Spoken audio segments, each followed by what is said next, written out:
Assalamualaikum warahmatullahi wabarakatuh. Perkenalkan, saya Adi Nur Hopipa.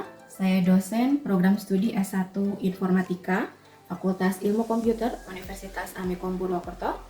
Pada kesempatan kali ini, saya akan menyatakan pernyataan diri dosen dalam unjuk kerja Tridharma Perguruan Tinggi dalam bidang pengajaran. Dalam video ini, saya akan menjelaskan salah satu mata pelajaran yang saya ampu, yaitu pembelajaran mesin. Pada mata kuliah ini, mahasiswa akan mempelajari mengenai konsep dasar, prinsip, serta implementasi pembelajaran mesin dalam kehidupan sehari-hari di era industri 4.0. Mata kuliah pembelajaran mesin itu sendiri merupakan bidang studi yang mempelajari bagaimana kita bisa membuat komputer, belajar dari data yang disajikan, serta membuat keputusan tanpa secara eksplisit diprogram seperti pemrograman tradisional sebelumnya. Mata kuliah ini akan memperkenalkan berbagai macam permasalahan yang dapat diselesaikan oleh pembelajaran mesin, namun kita akan konsentrasi ke dalam 4 tugas yang dapat diselesaikan oleh pembelajaran mesin, yaitu regresi, klasifikasi, clustering, dan juga asosiasi.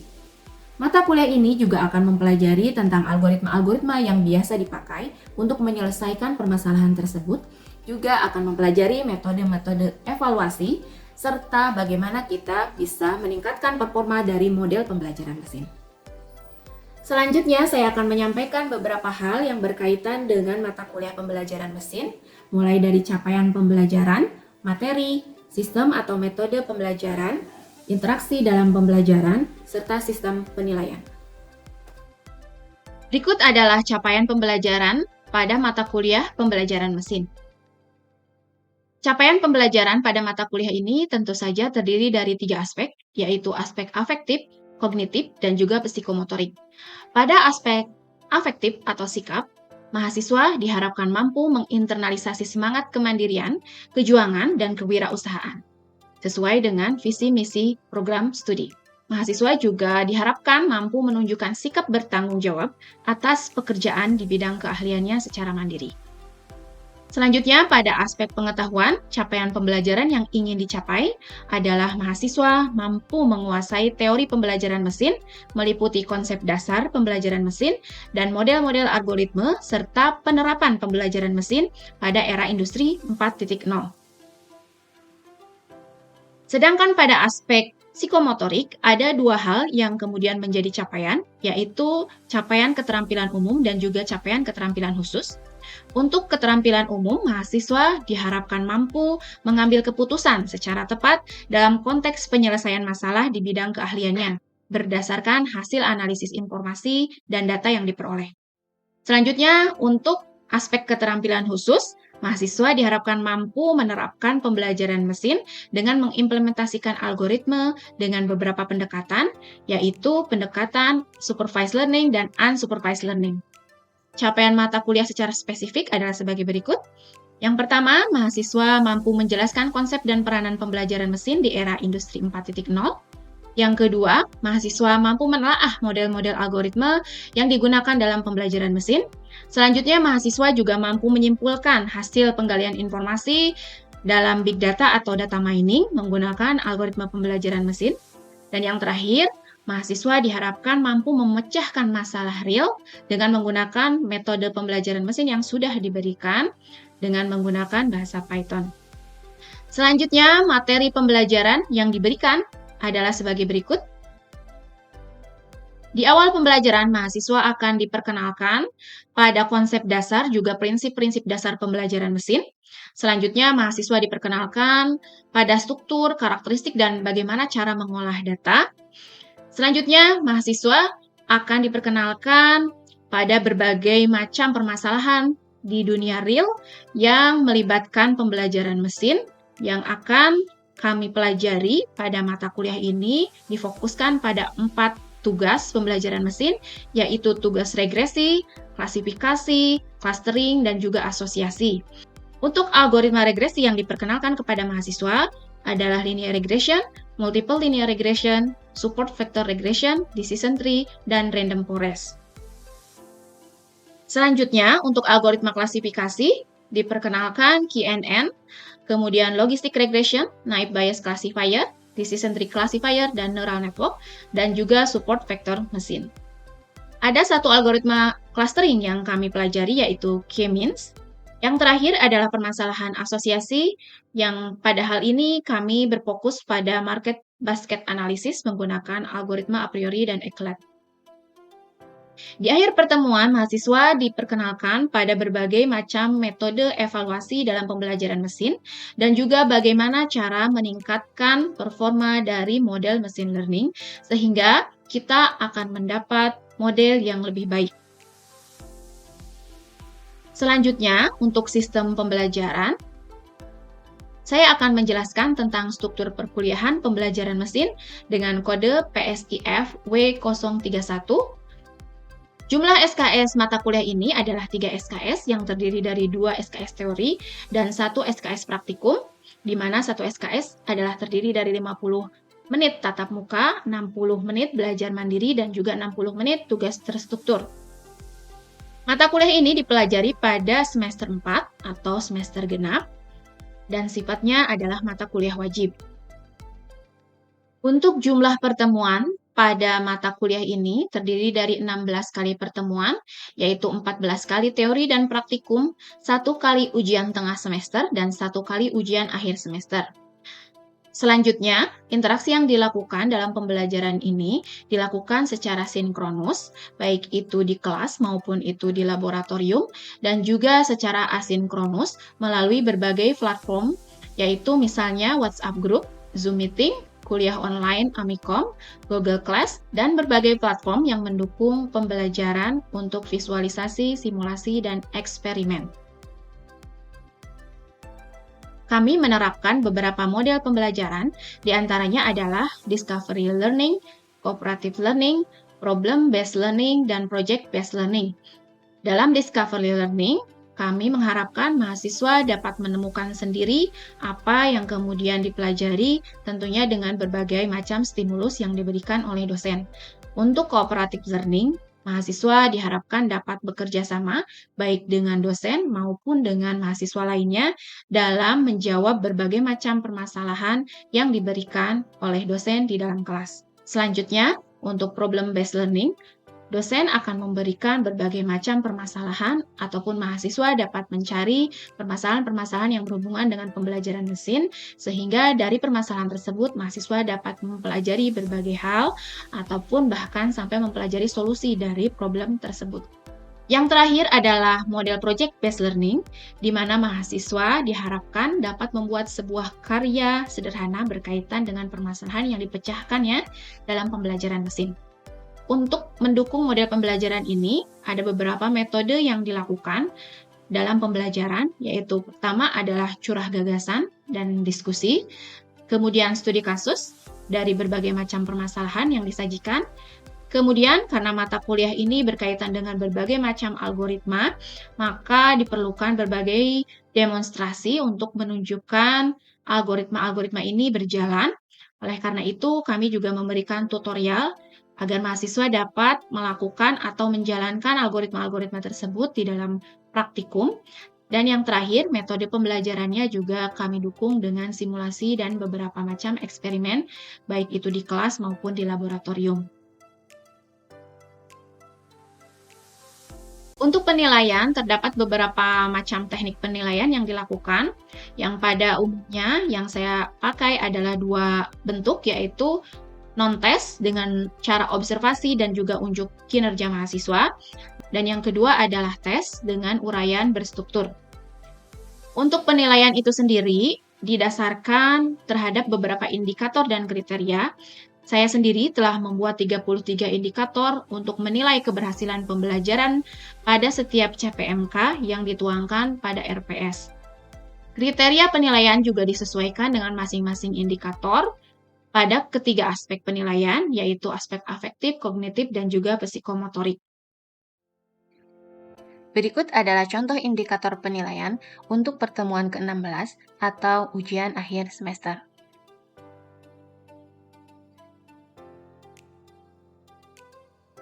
Untuk penilaian, biasanya saya memberikan penawaran pada mahasiswa di awal semester untuk persentase penilaian, namun yang biasanya saya ajukan kepada mahasiswa adalah sebagai berikut, yaitu 15% untuk kehadiran, 30% untuk tugas dan kuis, 25% untuk ujian tengah semester, dan 30% untuk ujian akhir semester.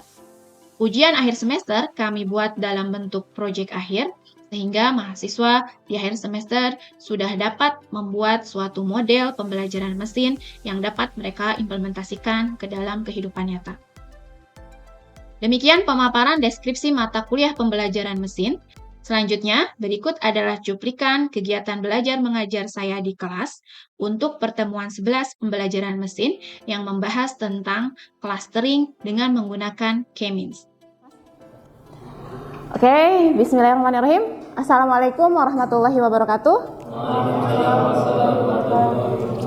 Selamat pagi menjelang siang, teman-teman. Sehat semuanya? Oke, teman-teman, selamat datang kembali di kelas Bu Ade. Hari ini kita di pertemuan ke-11 kalau ditambah dengan UTS ya. Hari ini Bu Ade akan menemani teman-teman untuk belajar tentang salah satu permasalahan ataupun tugas ya dalam pembelajaran mesin yang disebut dengan clustering. Oleh karena itu, Bu Ade akan mengingatkan teman-teman tentang beberapa tugas pembelajaran mesin yang kemarin kita sudah pelajari ya. Jadi di dalam RPS yang sudah Bu Ade share di awal perkuliahan, kita ada 4 buah tugas pembelajaran mesin atau permasalahan yang biasa dibahas dalam pembelajaran mesin ya. Yaitu yang pertama, kemarin sudah belajar ya, tentang regresi. Yang kedua adalah klasifikasi. Yang ketiga yang akan kita pelajari sekarang ya, clustering, dan yang keempat nanti asosiasi. Jadi dari keempat itu nanti teman-teman akan belajar ya, yang kalau kemarin sudah ya belajar tentang algoritma-algoritma tentang regresi dan klasifikasi. Nah, sekarang teman-teman akan belajar tentang clustering. Nah, apa bedanya clustering dengan regresi dan klasifikasi yang teman-teman sudah pelajari kemarin? Nah, nanti kita bahas bersama. Jadi, teman-teman, kita ingat-ingat lagi kalau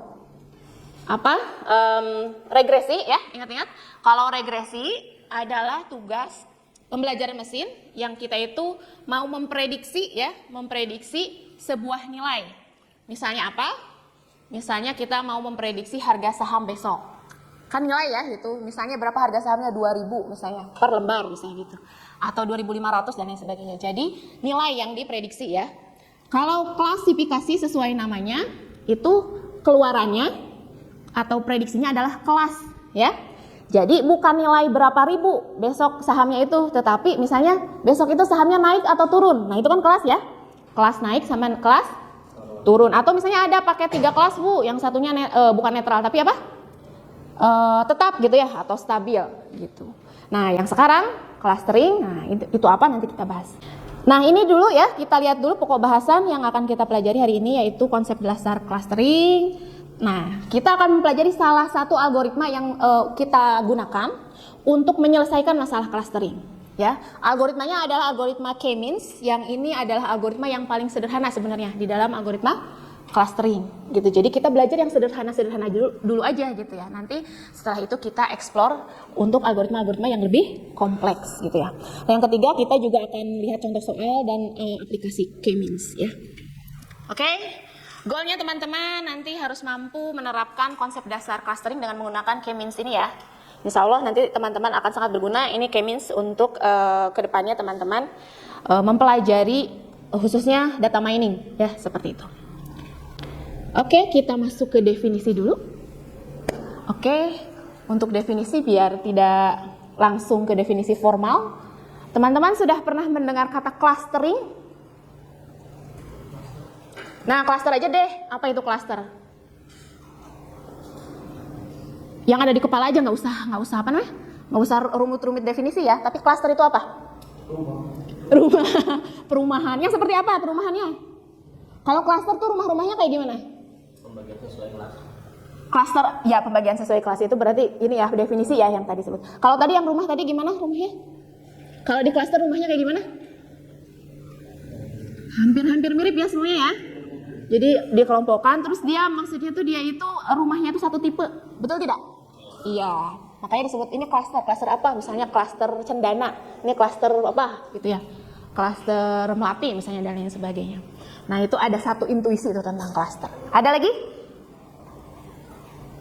Masih bingung? Coba, Mas, punya ChatGPT tidak?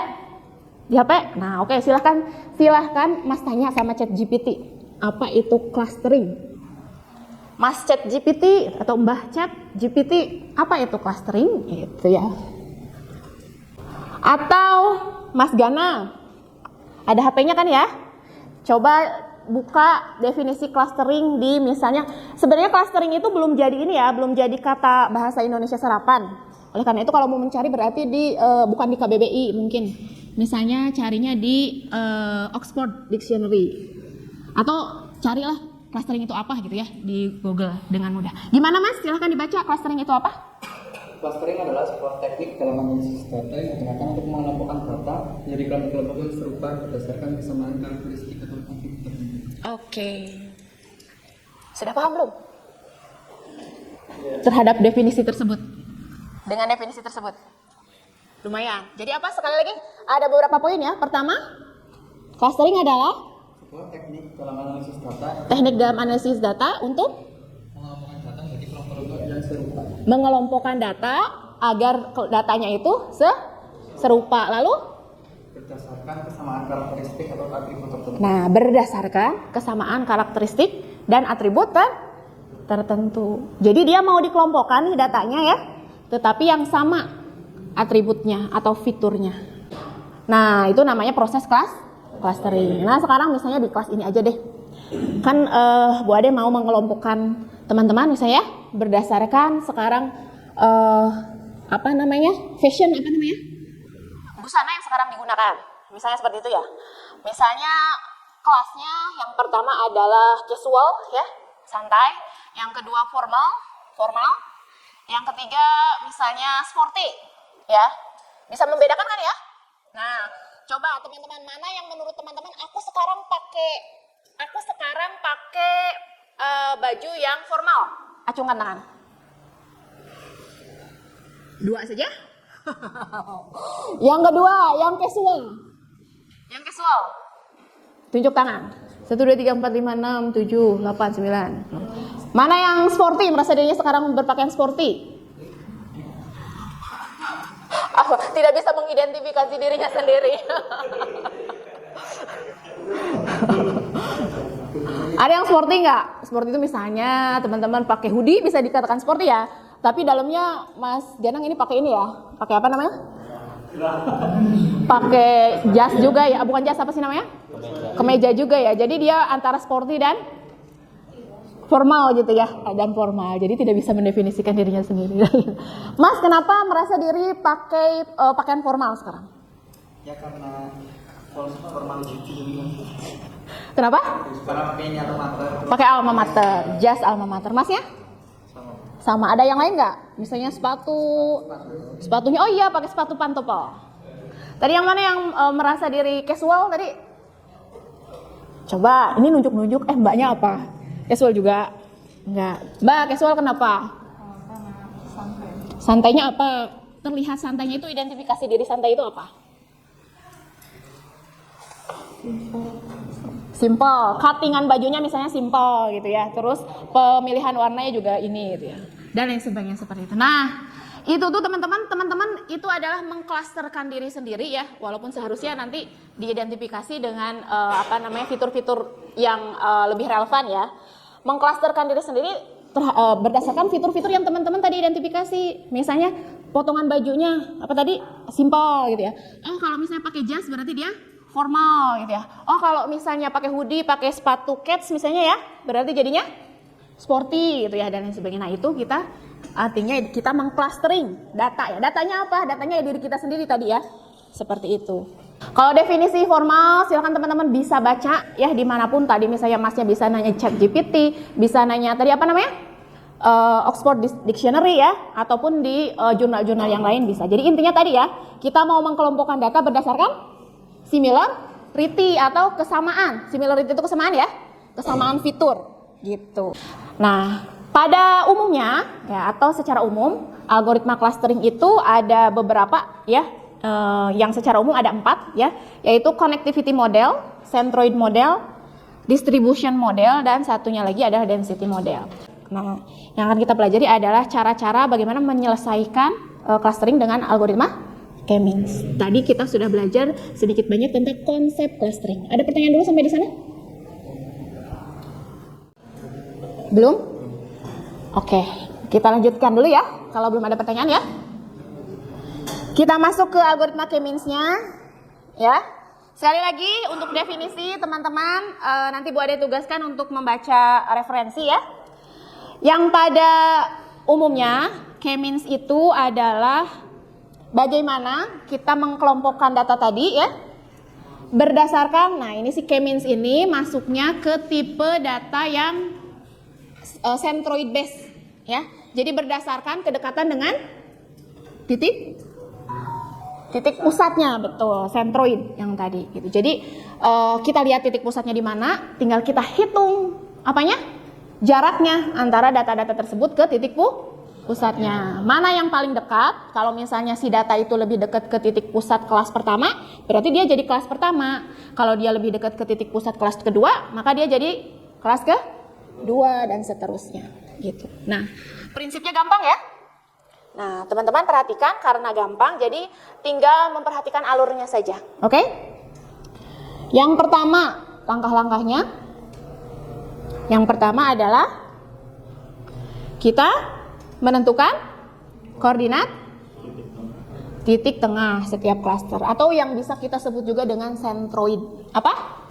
Centroid itu titik pusat. Yang kedua, menentukan jarak setiap objek terhadap koordinat titik tengah tersebut ya. Yang ketiga, kita kelompokkan. Tadi ya, lebih dekat kemana, lalu kita kelompokkan. Nah, sudah selesai atau belum kira-kira? Kan sudah dikelompokkan toh? Sudah selesai atau belum kira-kira? Belum. Kenapa?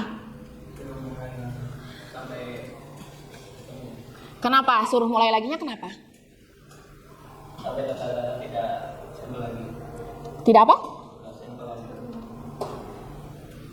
Jadi teman-teman, kenapa kita harus mengulang ya? Karena kita tadi kan baru menentukan titik pusatnya itu, belum tentu titik pusat yang relevan atau yang cocok. Gitu kan tadi bisa acak ya, yang kalau pertama kali menentukan titik pusatnya kita acak. Berapa aja. Nah, setelah misalnya tadi dikelompokkan ya, kita hitung titik tengah yang selanjutnya gitu ya. Jadi pertama kita menentukan pusat klasternya itu acak. Nah, untuk iterasi selanjutnya pusat klaster dihitung dengan rata-rata dari semua anggota klaster. Oke, sebelum masuk ke contoh mungkin Bu Ade untuk mempermudah teman-teman dalam memahami K-means ini, Bu Ade berikan ilustrasi atau simulasi ya. Ada demo tentang K-means ya, algoritma. Jadi kita misalnya mau membuat berapa klaster? 2 dulu ya. Terus misalnya ini ada disediakan beberapa distribusi poin ya atau titik. Mau pilih yang mana? 4. Oke. Nah, titiknya seperti ini ya. Jadi tadi kan dia titik klasternya sembarang ya. Yang bulat ini ya teman-teman nih sama yang ini. Nah, selanjutnya apa tadi katanya? Kita hitung kedekatannya dengan klasternya.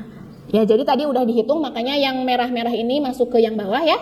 Yang biru-biru masuk ke yang atas. Selanjutnya bagaimana? Selanjutnya, nah ini ke iterasi selanjutnya kita hitung lagi titik pusatnya. Nah, oleh karena itu bergeser ya. Dari tadinya di samping-sampingnya tadi di pojok-pojok, jadi ke tengah antara data ini, gitu ya. Terus dihitung lagi lebih dekat kemana. Kalau tidak salah tuh, kalau lihat ya, perhatikan bentuknya ya, nanti akan terjadi lagi perubahan keanggotaan yang tadinya biru jadi merah, gitu ya. Karena tadi titik klasternya dia bergeser. Tuh ya, yang tadinya sebelah sini adalah biru ya, jadi merah. Karena klasternya dari sebelah sini jadi ke sebelah sini ya. Gitu ya. Jadi seperti itu, gimana? Berarti yang terdekat ya? Yang terdekat. Tadi kan langkah-langkahnya pertama kita cari distance-nya atau jaraknya ke titik klaster. Kalau dia lebih dekat ke titik pusat pertama berarti dia jadi kelas pertama. Kalau lebih dekat ke kedua jadi kelas kedua gitu.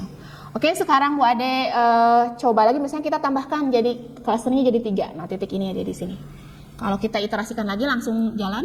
Nah, ini jalan lagi dia ya. Terbentuk apa namanya?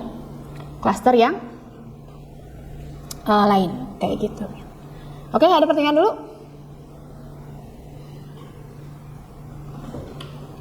Ada pertanyaan? Cluster itu secara umum sih. Kenapa? Cluster secara umum. Klaster secara umum itu bisa kita definisikan sebagai kelas. Sebenarnya kelas gitu. Oke. Ada lagi? Ya. Yang itu kan ground distribution ya. Ya. Itu kan harusnya ada 4 kok. Yang bawah kayak nggak ada. Kalau itu kan 1, 2, 3, 4 cluster. Yang bawah kayak nggak ada. No, ini 3 klaster ya. Jadi ya 3 klaster yang ini. 3 klaster. Jadi yang atas itu cuma si programmernya, dia menyediakan beberapa jenis data gitu ya.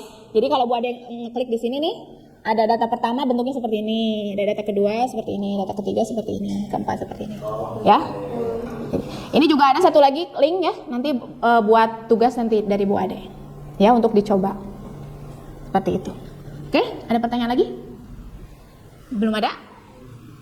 Oke, kalau cukup jelas tadi pemaparan dari Bu Ade, mungkin untuk konsep dasar dan langkah-langkah K-means kita cukupkan sekian dulu ya. Jadi sebelum diakhiri ya, nanti kita untuk minggu depan, untuk pertemuan selanjutnya kita akan belajar tentang contohnya ya, perhitungannya seperti apa, contoh soalnya, kemudian metode evaluasi clusteringnya, karena kita harus menentukan clustering ini bagus apa enggak sih gitu kan. Nah, kalau enggak berarti ya kita harus mengevaluasi bagaimana nanti biar modelnya lebih bagus gitu. Oke, nah ini tugasnya, tapi karena kita baru setengah jalan berarti tugasnya cuma baru 1 ya. Nomor 1 saja dan itu sangat mudah ya. Jadi dan menyenangkan karena apa ya tadi simulasi-simulasi saja gitu ya. Jadi teman-teman silakan buka salah satu platform yang simulasi yang satunya, kan tadi ada 2 link ya. Nanti Bu Ade share. Yang link kedua yang ini di naftaliharris.com. Dia juga visualisasi K-means ya. Nah, ini tugasnya adalah teman-teman silahkan buat 5 klaster ya. Jadi klasternya 5. Nah, tempatkan pusat klasternya pada titik terjauh. Ya, jadi di platform tadi nanti ada pilihan mau ditempatkan di mana pusat klasternya. Apakah random ataukah teman-teman nyoba sendiri gitu ya, atau mau disimpan di titik terjauh. Nah, Bu Ade kasih tugas simulasikan itu juga jangan hanya simulasikan ya, tetapi silakan teman-teman lihat ada yang menarik atau tidak, misalnya terus mencoba hal-hal yang lain. Bagaimana kalau misalnya teman-teman mencobanya, boleh mencoba dengan yang lain ya, tadi menyimpan titik pusatnya misalnya di tempat yang lain, hasilnya seperti apa, apakah berbeda, lebih bagus yang mana dan lain sebagainya. Jadi baru simulasi ya. Nanti perhitungannya kita di pertemuan selanjutnya. Oke, bisa dipahami tugasnya? Oke. Kalau sudah tidak ada lagi yang mau ditanyakan, Bu Ade tutup ya. Oke, itu saja mungkin yang bisa Bu Ade sampaikan pada pertemuan kali ini. Kurang dan lebihnya mohon maaf. Kita bertemu lagi di lain kesempatan. Terima kasih atas atensinya. Jangan lupa belajar di kelas.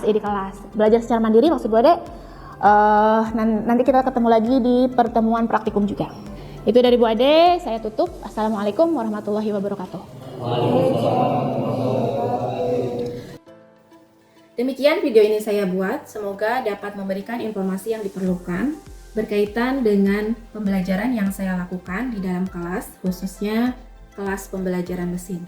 Demikian, Assalamualaikum warahmatullahi wabarakatuh.